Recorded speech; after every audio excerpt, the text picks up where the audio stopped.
Армысыздар, құрметті қазақ елі, сіздермен бірге Жаңылайып арнасының жария лайық бағдарламасы. Бүгінгі таңда біз Қонаев қаласына келіп жеттік. Келуіміздің басты себебі облыс прокурорының орынбасары Нұржан Серікұлының қабылдауына келіп қалдық. Бұл жерде қандай тақырып қозғалады, не мәселе көтерілетінін заңгер Тілеужан Жұмабекұлы Кішкенебаевтан біле кетейік. Біз Алматы облысының Қонаев қаласында орналасқан облыс прокуратурасына келдік. Нұржан Серікұлы қабылдады. Өткенде біз приемға жазылғанбыз, орынбасары қабылдайды деген. Енді біздің Алматы облысына қарасты Қарасай, Талғар, Жамбыл ауданы, Талғар ауданына қатысты көптеген істерімізді созбалаңға салынып жатқанын айттық. Шын мәнінде бүгін тікелей эфирге, тікелей байланысқа қосты прокурорларын, аудан прокурорларын. Өкінішке орай біздің істеріміздің Алматы облысының прокуроры бейхабар екен.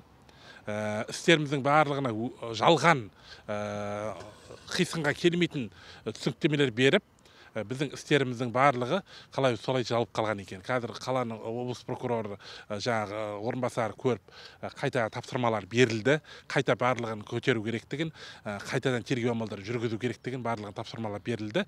Енді ойлаймын, осы тапсырмадан кейін аудандар өздерінің жұмыстарын дұрыс атқарады шығар деген ойдамын. Бірақ енді сеніп тұрған жоқпын мен аудандардың прокурорларының осы жұмысты объективный қарайды дегенге. Бірақ сонда да енді тапсырма берілгеннен орындайды шығар деп ойлап отырмын. Біз енді алдағы уақытта тікелей өзіміздің қадағалауымызда ұстап, егер де тағы да созбалаңға салып, тағы да бұрмалаушылық болатын болса, енді прокурордың өзіне келеміз. Алматы облысының өткен орынбасарынан өттік.